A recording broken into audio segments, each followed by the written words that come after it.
Hello guys, अस्सलाम वालेकुम, नमस्ते and Sat Sri Akal guys. Welcome back again to our channel Pakistani reaction. So guys, my name is Hasan और मैं हूं माद लतीफ। सो गाइस, आज फिर दोबारा से लेटेस्ट वीडियो आई खान सर की, तो क्यों ना इस पर रिएक्शन दिया जाए। तो आज की वीडियो का टाइटल है कि INS Vikrant ship how aircraft carrier works, INS Vishal, INS Vikrant, मतलब इसमें शायद जो है ना प्रॉपर आईएनएस जो विक्रांत है उसकी प्रॉपर जो है ना आपको हर चीज़ की जो है ना इंफॉर्मेशन दी जाएगी, वो कैसे वर्क करता है, उसके अंदर कैसे इसको डिजाइन किया गया है। लेकिन आपको ये बता दें कि आईएनएस विक्रांत अभी 1 साल के ट्रायल पे है। ठीक है ना, मतलब कोरोना की वजह से मुझे सुनने में आया कि लेट हुआ है, वरना अब तक शायद इसको प्रॉपर जो है ना नेवी के अंदर एंटर भी कर दिया जाता। लेकिन इंडिया के अंदर एक रूल है, पहले ट्रायल किया जाता है, काफी लंबा हर चीज को चेक किया जाता है, फिर इसको प्रॉपर तरीके से आर्मी के अंदर नेवी के अंडर दिया जाएगा और ऑफिशियली इसको रिलीज किया जाएगा 2022 में। बिल्कुल ऐसी है, मतलब अभी ऑफिशियली नहीं लॉन्च किया, इसकी सारी जो है ना ट्रायल्स चल रहे हैं। सो गाइस, देखते हैं कि आईएनएस विक्रांत के हवाले से खान सर हमें क्या बताते हैं, बिकॉज खान सर की जो वीडियो होती है वो काफी इंफॉर्मेटिव होती है और बड़े इजी वे में और फनी वे में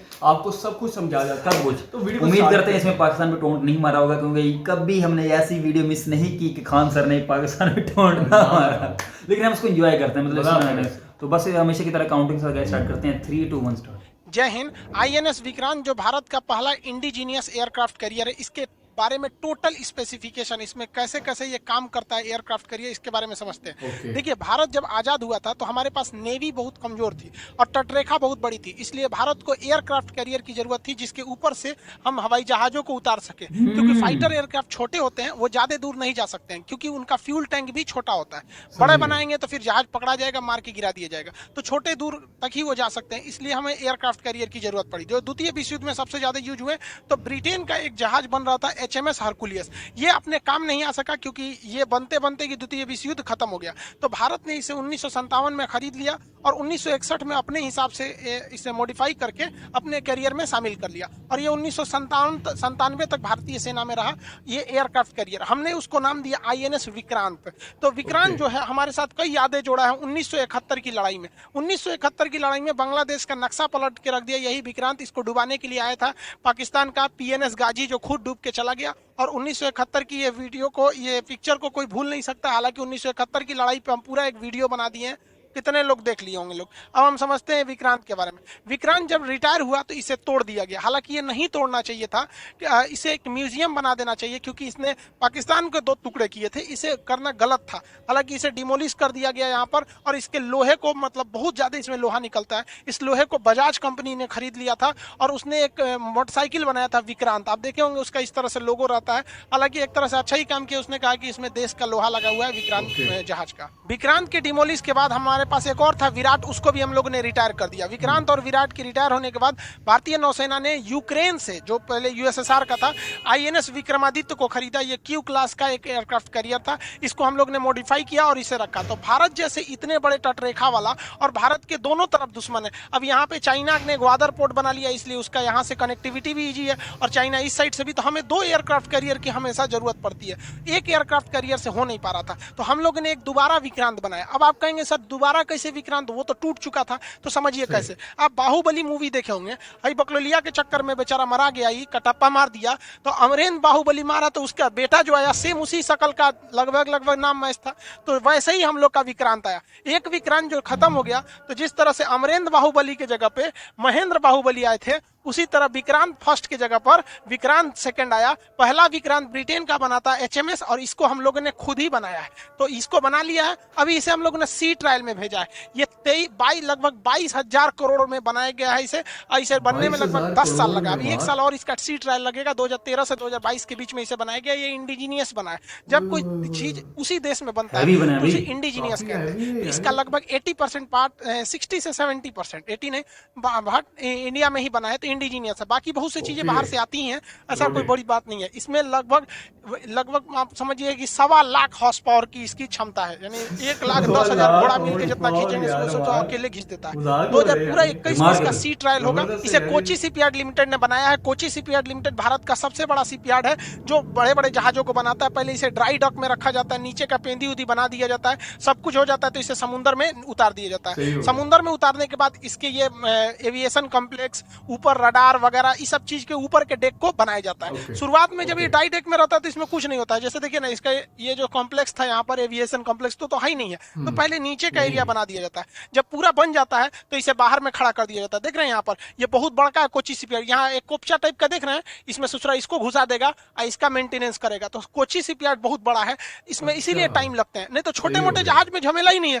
कोची शिपयार्ड को बड़का जहाजुआ बनाने में दिक्कत होता है, कई किलोमीटर मतलब लंबे होते हैं सब एरिया में, छोटका छोटका को तो सोचो टांग के उठा देता है कि चल चल जो उन्हें मछली मारना है यहाँ पर। आईएनएस विक्रांत को अभी बनाकर इसका सी ट्रायल में उतार दिया गया। इसकी लंबाई 860 फीट, 203 फीट इसकी जो विड्थ है, 184 फीट इसकी ऊंचाई है। यहाँ पर एरिया लगभग 2.5 एकड़ में है, सोचो उतना एकड़ जगह है यहाँ पर। टॉप स्पीड इसकी 52 किलोमीटर पर आवर है, ये 15,000 किलोमीटर जा सकता है। 196 ऑफिसर रख सकते हैं, 1149 इस पे सेलर रह सकते हैं। इसके अलावा इस पे ऊपर एविएशन क्रू रहेंगे, सब हेलीकॉप्टर रहेगा, उसके पायलट इंजीनियर, जहाजें रहेंगी उसके पायलट इंजीनियर। अभी ये सी ट्रायल में रहेगा 1 साल तक। 1 साल में इसकी हर चीजों को जांच किया जाएगा, इसका ड्राफ्ट देखा जाएगा, जितना अंदाजा किया गया था उतना ही है या नहीं है। इसका टर्निंग रेडियस देखा जाएगा, क्योंकि जहाजों को युद्धक जहाज जैसे बहुत जल्दी टर्न कर लेना चाहिए। इसका स्पीड ब्रेक को देखा जाएगा, इसका स्पीड ट्रायल किया जाएगा। और इसके पूरे 1 साल तक जब ये ट्रायल चलेगा, इसका एंकर रूम, एंकर कैसे गिर रहा है, क्योंकि ये एंकर जो होते हैं सब बहुत मदद करते हैं जहाजों को रुकने में और अचानक टर्न लेने में। फुल स्पीड में जहाज जाती है, एंकर गिरा दीजिएगा तो पीछे से टर्न कर जाती है अचानक। एंकर छोटा नहीं होता है, देख रहे हैं बाबा इसी में बैठा है टकलू यहाँ पर, तो बहुत हैवी होता है। इसका इमरजेंसी ब्रेक कह सकते हैं इसमें। इसके इंजन वगैरह की जांच होगी, बहुत हैवी इंजन लगाया जाता है। इसके इंजन को पास क्या किया गया, देखिए डीजल इलेक्ट्रिक इंजन लगाया जाता है इसमें। इंजन का जो शाफ्ट जितना लंबा रहेगा उतने जल्दी जहाज पकड़ी जाएगी, क्योंकि जितना लंबा ये इंजन का ये प्रोपेलर शाफ्ट आएगा उतने ज्यादा जहाज में वाइब्रेशन आएगी। जो इस पे एयरक्राफ्ट कैरियर रखे जाते हैं वो ऊपर नहीं रखे जाते, इसके नीचे वाले डेक में रहते हैं, सेकंड फ्लोर पर। और नीचे ले जाने के लिए यहाँ एक लिफ्ट लगा रहता है, जिसे हम लोग एयरक्राफ्ट लिफ्ट कहते हैं, और इसी में जहाजों को रख के नीचे लेके जाया जाता है यहाँ पर। अब ये इसके बारे में भी कुछ लोग करें ये छोटा है बड़ा, इसको समझिए यहाँ पर। जैसे यहाँ देखिए ये ऊपर का डेक है, जहाज इसके अंदर रखी हुई है, लेकिन ये आईएनएस विक्रमादित्य का है। विक्रमादित्य के साथ खराबी क्या है कि इसका लिफ्ट सामने है।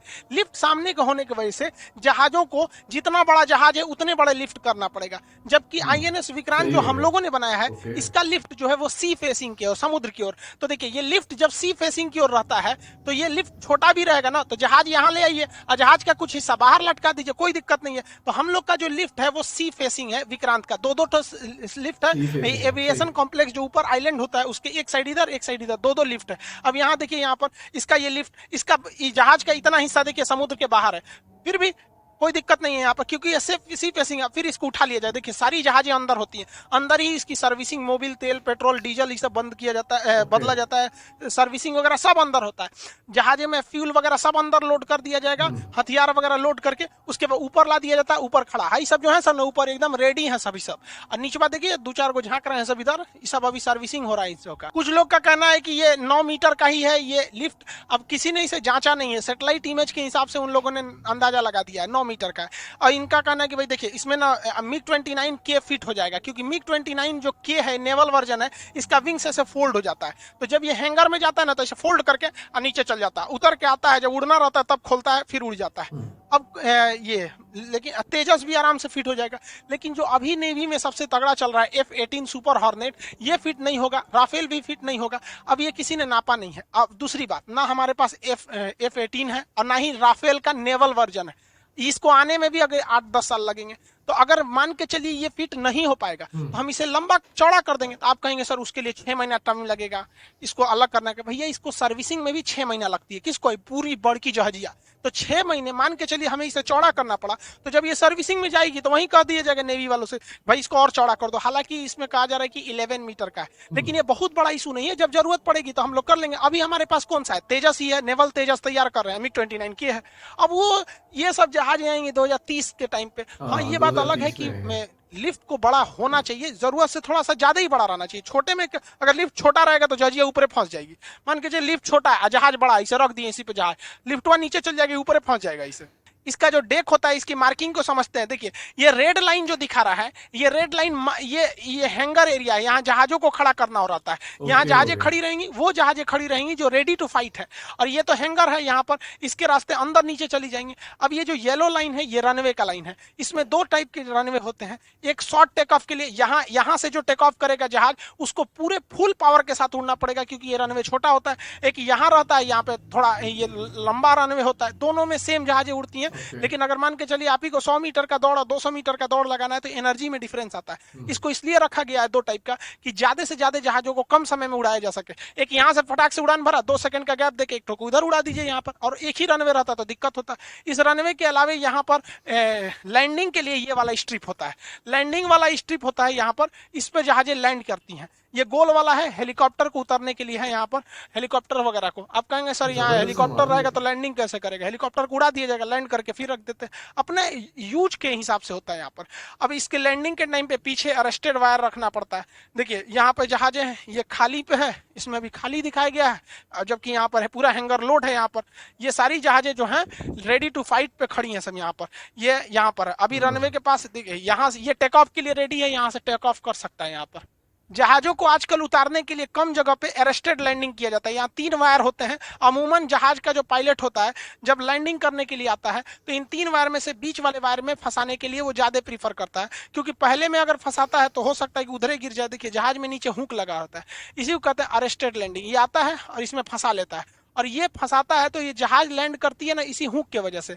और ये जहाज जो भी पायलट आता है फुल पावर के साथ लाता है कि बाई द वे अगर हुक ना फंसे तो वो वापस लेके उड़ जाए, और फंस गया तो खुद ही रोक लेगा। और पायलट को पता भी चल जाता है, वो फुल पावर से आता है और केवल चक्का टच करता है और वो सोचता है कि भाग जाए, और अगर फंस गया उसको लगता है कि नहीं भाग रही है तो समझ जाता है फंस गया है, रोक देता है, नहीं तो लेकर फिर वापस उड़ जाएगा। कभी कभी नहीं फंसता है। पायलट को यहाँ पे लैंडिंग कराने में सबसे समस्या आती है, क्योंकि एयरपोर्ट पर लैंडिंग कराना इजी होता है, लेकिन यहाँ पे जहाज कभी ऊपर नीचे घूमते हैं, कभी ऐसे, कभी लहर मारती है, उस पे से जहाज मूविंग होता है, तो इसको एंगल मिलाना बहुत मुश्किल हो जाता है कि इसका एंगल कैसे मिलाया जाए। तो इस एंगल को मिलाने में टेकॉन रडार मदद करता है। ये ऊपर से ये जो रडार देख रहे हैं यही बताता है कि देख बबुआ तोरा लैंडिंग, तो जहाज को थोड़ा सा और ऊपर करो, नीचे करो, दाहिने बाएं। समझ जाइए कि ये जिस तरह से वहां पर ILS सिस्टम काम करता है ना एयरपोर्ट पे, वहां पे ये टेकॉन सिस्टम काम करता है, और यही बताता है ताकि लैंडिंग आराम से इस पर किया जा सके और इजीली यहाँ पर अरेस्टेड लायर को फंसाया जा सके। तो गाइस यहाँ पर वीडियो होती है खत्म। तो गाइस हमें काफी इंफॉर्मेशन मिली है अबाउट INS विक्रांत के हवाले से कि ये 2022 में लॉन्च होगा। बट अभी वीडियो आगे थी, लेकिन मतलब हम उस पे आप ये हमें सजेस्ट जरूर करेंगे तो हम जरूर उस पे बनाएंगे, लेकिन इसमें काफी सारी जो है ना इंपॉर्टेंट बातें कवर हो गई थी अंदर। लेकिन हम जानबूझकर बहुत लंबी वीडियो नहीं बनाते क्योंकि हमने अपने पॉइंट ऑफ व्यू पे गाइस आपको देने होते हैं, तो फिर बहुत लंबी वीडियो रहती है तो फिर लोग कहते हैं यार इतनी लंबी क्यों वीडियो बना रहे हो ना, ये सीन है। लेकिन इसमें भी हमें काफी मतलब ओवरऑल मैं कहता हूँ सारी इन्फॉर्मेशन ऑलमोस्ट लाइक रडार कैसे है और हेलीकॉप्टर्स कितने मतलब लैंड कर सकते हैं, और इनका मतलब रनवे कैसे हो सकता है रनवे। बिल्कुल, ये मुझे अभी स्ट्रेटजी पता लगी है कि किसी भी अगर जो है ना जेट ने लैंड करना है तो उसके आगे जो है ना 3 रोप्स लगी हैं, 3 रोप्स उनमें से किसी में भी फंसाना बहुत जरूरी है, वरना वो नहीं रुकेगा। मतलब ये मुझे नहीं पता था, लेकिन ये बहुत इंटरेस्टिंग इन्फॉर्मेशन थी। और मजे की बात यह है कि वो फंसता भी कई बार नहीं है, इसलिए उसे फुल पावर में उतारा जाएगा, अगर ना फंसे दोबारा टेक ऑफ करा जाएगा। हाँ। तो ये जो है ना हमारी जो है ना इन्फॉर्मेशन जो है ना मजे की मिली है। उसके अलावा जो MiG 29K है और जो F-18 है जो कि 2029 तक गालिबन इंडिया के पास होगा, तो उसके हवाले से भी इन्होंने तैयारियां कर ली हैं। अगर मतलब कम बेशी होती है बिल्कुल होती है, तो कहते हैं कि 6 मंथ का होता है सर्विस पीरियड होता है, उसी के अंदर हम ये सॉर्ट आउट कर लेंगे सब कुछ। लेकिन यार मजे की बात तो ये है कि हमें जो है ना मैं कहता हूँ कि सलूट है इंडियन के उन इंजीनियर्स को जिन्होंने INS विक्रांत को यार डेवलप किया, ये हैरान कौन है। और मजे की बात है कि इंडिया के पास पहले भी एक एयरक्राफ्ट कैरियर है, और पाकिस्तान के पास एयरक्राफ्ट कैरियर हैं 0 इस टाइम 0, क्योंकि एक जो था वो 1971 में इन्होंने खत्म कर दिया था। लेकिन यार इनके पास मतलब अगर एयरक्राफ्ट कैरियर होना चाहिए तो एडवांस टेक्नोलॉजी का होना चाहिए। अब इंडिया के पास भी तो थे, उन्होंने जो है ना अपने डिस्ट्रॉय किए हैं, मतलब उनके पास वो एडवांस लाना चाह रहे थे, एडवांस लाना चाह रहे थे। तो हमें कम से कम अगर एडवांस नहीं लेना, कम से कम कोई एयरक्राफ्ट कैरियर तो यार हो। मतलब हमारी पहले हम कहते हैं पाकिस्तान नेवी काफी पीछे है इंडियन नेवी के जो है ना अगर सिलसिले में अगर टेक्नोलॉजी की बात की जाए, शिप्स की बात की जाए। अब देखिए एयरक्राफ्ट कैरियर की आपने बात की, एक तो पहले ही इंडिया के पास है, अब इंडिया के पास हो जाएंगे 2, इंडिया को ये जरूरत इसलिए पेश आई है कि पाकिस्तान एक साइड पे गवादर है, दूसरी साइड पे चाइना उस तरफ से भी आ सकता है, दोनों साइड, इसलिए हमको दो की जरूरत है। और हमें चलो एक की तो जरूरत होनी चाहिए, हमारे पास एक भी नहीं है। तो उम्मीद करते हैं कि पाकिस्तान भी इंडिया को फॉलो करे, अपनी मतलब कंट्री को फॉलो करे, जो चीज वो अच्छी कर रहा है उसको फॉलो करना चाहिए वहाँ। बिल्कुल, हम हमेशा यही कहते हैं कि जिस चीज में जो हमारा कंट्री प्रोग्रेस कर रहा है, बेशक वो आईटी की फील्ड है, बेशक वो कोई और फील्ड है, कम से कम उसको फॉलो करके पॉजिटिव वे में उसको जो है ना जरूर जो है ना कैच करें, आप उस अपॉर्चुनिटी को उससे सीखें, लेकिन पॉजिटिव वे में, इसलिए नहीं कि हमने जो है ना हमला कर देना इंडिया पे, ये चीज नहीं होनी चाहिए। मैंने आज ही वीडियो देखी थी यार, कल सॉरी, कि इंडिया ने वैसे ही मोदी जी ने कह दिया यार कि जो है ना एक खौफनाक दिन था 14 अगस्त के, उसमें बहुत ज्यादा लोग मरे, ठीक है ना, सेपरेशन हुई। पाकिस्तान मीडिया उस पर शुरू हो गया कि दुश्मन ने, हमारे दुश्मन ने ये कह दिया 14 अगस्त को खौफनाक दिन करार दे दिया। आपको पता है मसाले लगाना मीडिया का काम होता, तो ये काम शुरू कर दिया उसने। यार मैं ये कहता हूं ये नहीं होना चाहिए, ये चीजें सीखो ना, ये चीजें आप रिव्यू दो पाकिस्तानी मीडिया में बैठ के, यार आईएनएस विक्रांत बनाया भाई इन्होंने, इनको दिखाओ पॉजिटिव वे में, इस तरह ना दिखाओ इंडिया जंग करने की तैयारी में लग गया, इस तरह नहीं, पॉजिटिव में दिखाओ यार इंडिया की नेवी कहां पे जा रही है इस टाइम पे, उनकी टेक्नोलॉजी कितनी एडवांस जा रही है और हम कहां पे हैं इस टाइम। और उन्होंने रडार सिस्टम जो सबसे मुझे जबरदस्त लगे जो बात, वो है रडार सिस्टम। मतलब आपके जो है शिप वो ऐसे ऐसे होती रहती है अब लहरों की वजह से या विंड की वजह से, तो उस वजह से आगे जो पायलट आ रहा है उसे पता चल जाएगा यार ये थोड़ी प्रॉपर हर हाइट लेंथ का जो प्रॉपर गाइड किया जाएगा पायलट को, मतलब उस शिप के जरिए से, ये जो है ना मतलब असल जो इंटरेस्टिंग मजे की वीडियो। और मुझे इस चीज का भी नहीं पता था, मैंने पहले आईएनएस विक्रांत की वीडियो देखी है, लेकिन जो जिस डिटेल से खान सर बताते हैं ना, वो हमें नहीं पता लगी। मुझे नहीं पता था कि जो इनके जो कैरियर्स हैं, मतलब जो एयरक्राफ्ट के, वो उनको मतलब वो सी साइड में और उनको नीचे ले जाके अंदर रखा जाता है, ठीक है ना, मतलब हर एक बारीक बीनी से जो है ना, हर एक जो है ना चीज की डेप्थ में जाके खान सर जो है ना वीडियो बनाते हैं और मजे की मतलब इन्फॉर्मेशन देते हैं कि अब हमें कहाँ पे पता था एयरक्राफ्ट कैरियर के अंदर नीचे जगह होती है उनको जो है ना स्टोर करने के लिए, उनकी जो है ना रिपेयरिंग के लिए, इस तरह की चीजों के लिए हमें तो पता है उसके ऊपर लगी हुई है। और 1100 अफराद आईएनएस विक्रांत के ऊपर रह सकते हैं। मैं मतलब इमेजिन करो 1100 बंदों को, एक छोटी मोड़ नहीं होती, आपके सामने यहाँ पे 100 बंदे खड़े करते हैं, आप कहेंगे इतना रश, 1100 बंदे में कहता हूँ पूरा एक टाउन बन जाएगा इस आईएनएस विक्रांत के ऊपर ही। इस तरह कर रहे हैं पाकिस्तान इंडिया को फॉलो करे, अपना एक और अपना भी एक एयरक्राफ्ट कैरियर बना सके। तो इसी आशा के साथ हम वीडियो को खत्म करते हैं। अगर आपको वीडियो पसंद आई तो लाइक एंड सब्सक्राइब कर दीजिएगा और नोटिफिकेशन बेल आइकन को प्रेस करके ऑल पे कर दीजिएगा। तो बस इसके साथ ही जो है ना मैं इजाजत और मालती को नहीं इजाजत, अपना रखें, बहुत ख्याल, टेक केयर, खुदा हाफिज।